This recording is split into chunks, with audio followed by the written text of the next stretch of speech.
IAS के post पर हैं और इस समय स्पेशल सेक्रेटरी हैं इरिगेशन डिपार्टमेंट के वाटर रिसोर्सेज के यूपी में।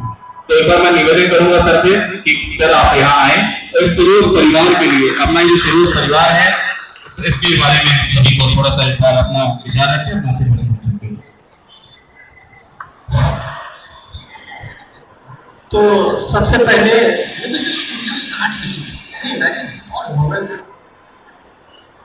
15 अगस्त की पूर्व संध्या पे आप सभी लोगों को शुभकामनाएं।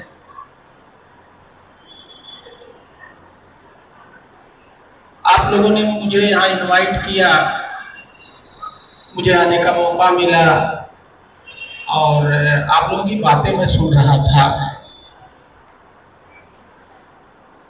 देखो, जिंदगी का हर पल संघर्ष है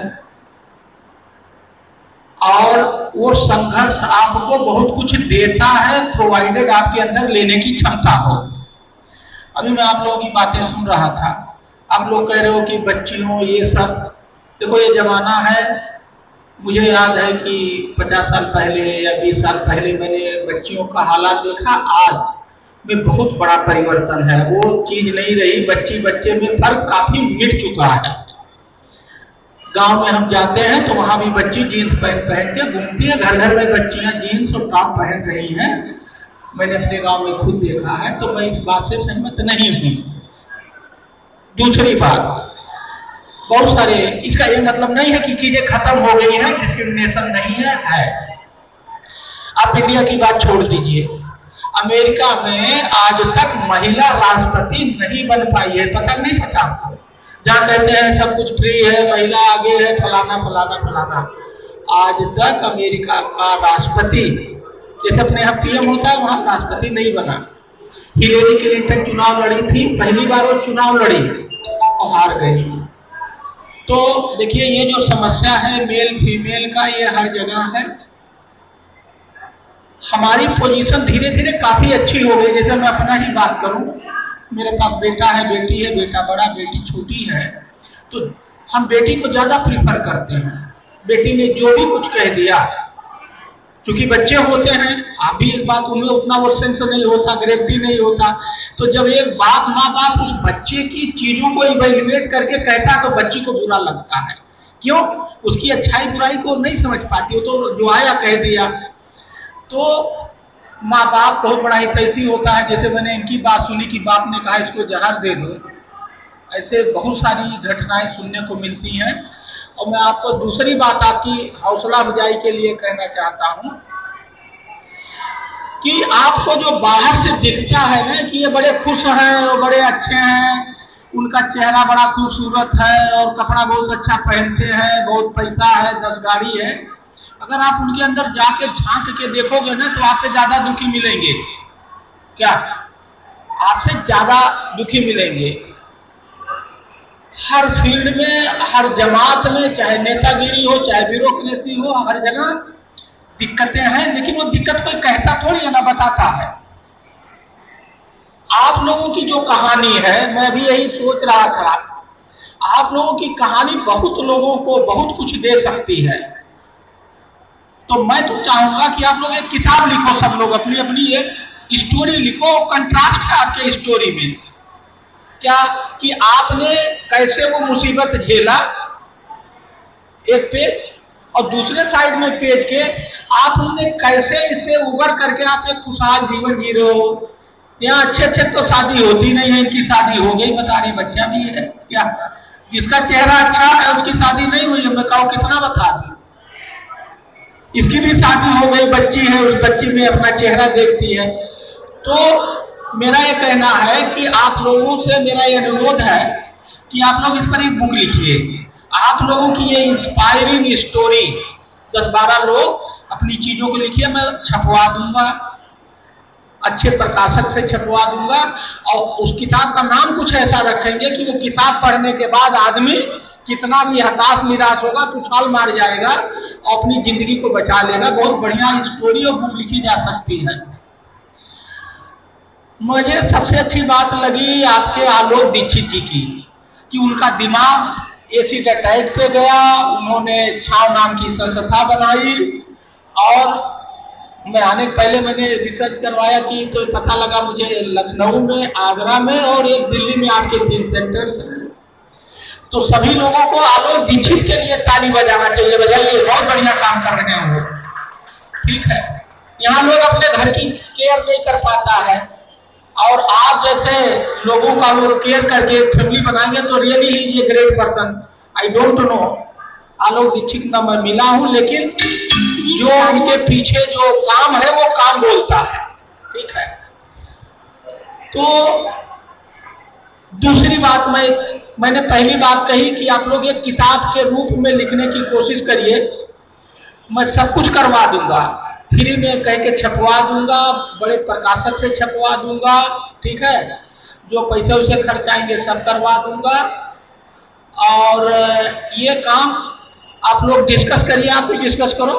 ठीक है, डिस्कस करिए उनसे, आलोक दीक्षित से, और करके किया जाए, बहुत अच्छी चीज आएगी समाज के लिए। नो की स्टोरी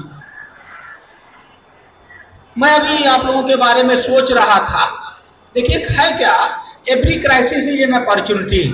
आपको ये लगता है एक आदमी आईएएस में सेलेक्ट हो गया, वो बहुत अच्छा जीवन जी रहा है, पोस्टिंग अच्छी नहीं हुई, वो घुल घुल के जी रहा है। पोस्टिंग अच्छी हो गई, क्या पोस्टिंग अच्छी हो गई, कोई बात हो गया, सस्पेंड हो गया, क्या कितने लोगों को जेल जाना पड़ता है, बहुत सारी घटनाएं। Not only in the bureaucracy, not only in the bureaucracy, it is applicable in all the departments, in all walks of life, in all the fields, चाहे वो ब्यूरोक्रेसी हो, चाहे लीडरशिप हो, चाहे कुछ भी हो। अभी हम लोग जब अध्ययन करते हैं तो बहुत सारी दिक्कतें हैं, तो आपको घबराने की जरूरत नहीं है कि आप मुसीबत में अकेले हैं। जितनी परेशानी एसिड अटैक के पास के बाद आपके पास है, उससे ज्यादा परेशानी हमारे पास है, सबके पास है। बिना परेशानी के कोई है नहीं, हम भी बहुत परेशान हैं। हम बताएंगे थोड़ी क्या परेशान है, कोई नहीं बताएगा, जो बैठा सब परेशान है।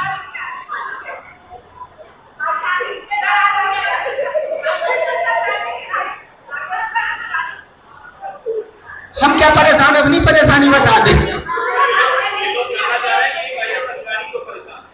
हाँ, देखिए सबकी परेशानी का अलग अलग दिक्कत है। मेरी क्या परेशानी, मैं बहुत ओपनली बता रहा हूँ। मेरे पास, मैं सोशल बहुत हूँ, मेरे पास दिन भर 25-30 लोग मिलने आते हैं। जब उनके दर्द सुनता हूँ कि मुझे नौकरी नहीं मिली, मुझे वो पुलिस में फर्जी फंसा दिया, या मैं कल की घटना बताऊं, मैं क्लाइमेटिक चेंज के एक बंदे से बात कर रहा था, और वो यूएन का एम्बेसडर है। जब मैंने उसकी स्टोरी सुनी फोन पे पहली बार, वो टेरी में पढ़ना चाहता, उसके पास पैसा नहीं है, उसका सपना टेरी में पढ़ने का, फीस नहीं है, 11 लाख, परेशान है। जब मैंने उसकी बात सुनी तो मुझे बड़ा दर्द हुआ।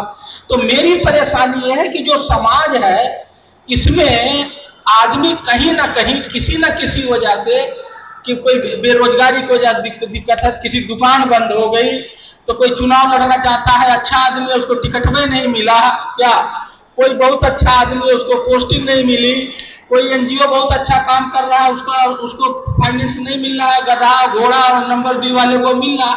तो हर तरह की परेशानियां समाज में है, ये नहीं होना चाहिए, इससे समाज कमजोर होगा।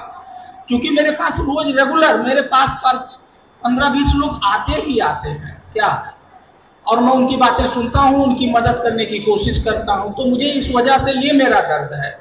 क्यों, जब आज मैं आपके पास आया तो मुझे बहुत कुछ सीखने को मिला, बहुत कुछ जानने को मिला, क्या। तो इसी तरह से आप लोगों को क्या करना चाहिए, मैं अक्सर लेक्चर में कहता हूं कि अब 1 in 1 से काम नहीं चलेगा, 2 in 1 बनो। क्या बनो? 2 in 1। जो आपकी ये लाइफ है, इसको चलाओ, आप अपने एजुकेशन को बढ़ाओ। किसको बढ़ाओ? पढ़ो। पढ़ने के लिए क्या है, मैं जब चला, इसीलिए मैंने एक किताब लिखी है डायनेमिक डीएम की। मैं 2 किताब लेके आया हूं, कि एक किताब इस सेंटर के लिए और एक किताब आपके आगरा सेंटर के लिए। आपको जब मौका मिलेगा पढ़िएगा मेरी ये किताब। बारी दो बड़ी अच्छी किताब, सब लोग पढ़ लेना 1 to 1। आप लोग यहाँ पावरफुल बनो। पावरफुल कैसे बन सकते हो? Knowledge is power. क्या है? नॉलेज। तो नॉलेज गेन करो, और आप इतना नॉलेज गेन करो कि सारी दुनिया आपके पैरों में हो। वो कैसे होगा? किसी को गाने की है, किसी को नाचने की, जो भी आपके अंदर हुनर है, यहां से जब भी समय मिले, दिन भर तो नहीं रहता, तो बैठ के किताब पढ़ो, ऑनलाइन कोर्स करो, अपनी डिग्री बढ़ाओ, नॉलेज गेन करो, 2 in 1 बनो। अभी तो जो है वो 1 in 1 है, कुछ एक्स्ट्रा बनो। और ये टाइम मैनेजमेंट से हो जाएगा। क्या, जैसे मैं कहता हूं मैं 3 in 1 हूं, मैं अक्सर बोलता हूं आई एम 3 in 1। मेरे अंदर मैं 3 IAS के बराबर हूं। मैं अक्सर बोलता हूं, पब्लिकली बोलता हूं। एक IAS से मैं अपनी नौकरी करता हूं, दूसरे IAS से किताब लिखता हूं, आर्टिकल लिखता हूं, पढ़ाई करता हूं, डिलीट कर मतलब PhD के बाद डिलीट करता हूं। मैं समझ स्टूडेंट हूं, I am doing delete after PhD। किताब लिखना, पढ़ाई करना स्टूडेंट के रूप में। और तीसरा जो मेरे अंदर कैपेसिटी है IAS की, उससे सामाजिक काम करता हूं। देखो ये सामाजिक काम, मैं सैटरडे संडे को गांव में रहता हूं। तो ये कैसे आया? ये क्षमता पढ़ने से आया। तो मेरा आप लोगों से अनुरोध है कि आप लोग मेरी बात मान जाइए।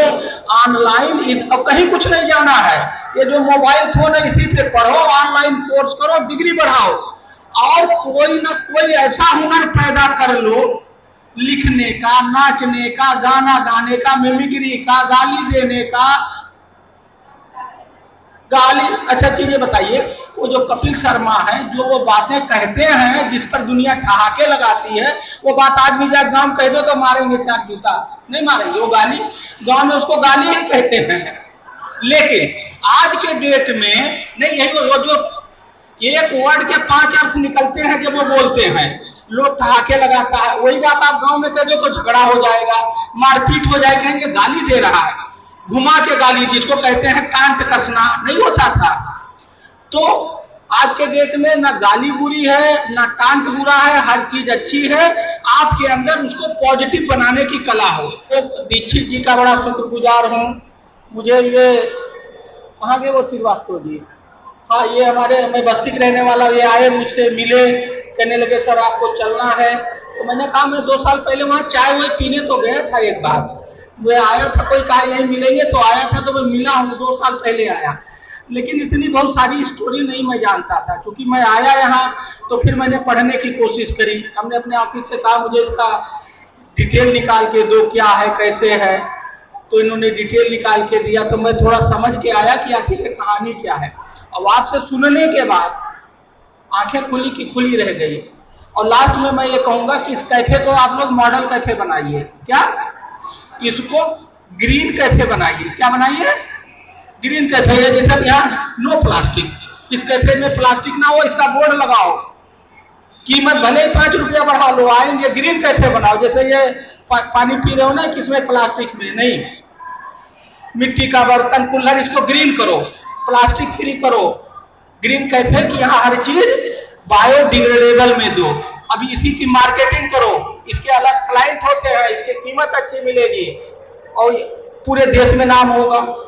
और मेरा तो ये मानना, आप लोग इस कैफे पे एक बहुत बढ़िया पिक्चर बननी चाहिए, बहुत अच्छी पिक्चर बन सकती है आप लोगों के लाइफ में, बहुत मार्मिक, बहुत शानदार पिक्चर बनेगी। अभी इधर किसी का ध्यान नहीं गया है। अगर आप लोग वो किताब लिख दीजिए ना, तो वही कंटेंट पे पिक्चर बन सकता है। तो मेरी शुभकामनाएं हैं।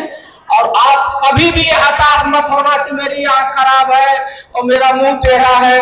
मैंने आपको बता दिया, जिसका सब ठीक है, शादी नहीं हुई, आपकी हो गई, बच्चा भी है, क्या, तो कहीं मन में कोई शिकन लाने की जरूरत नहीं है। Every crisis is an opportunity.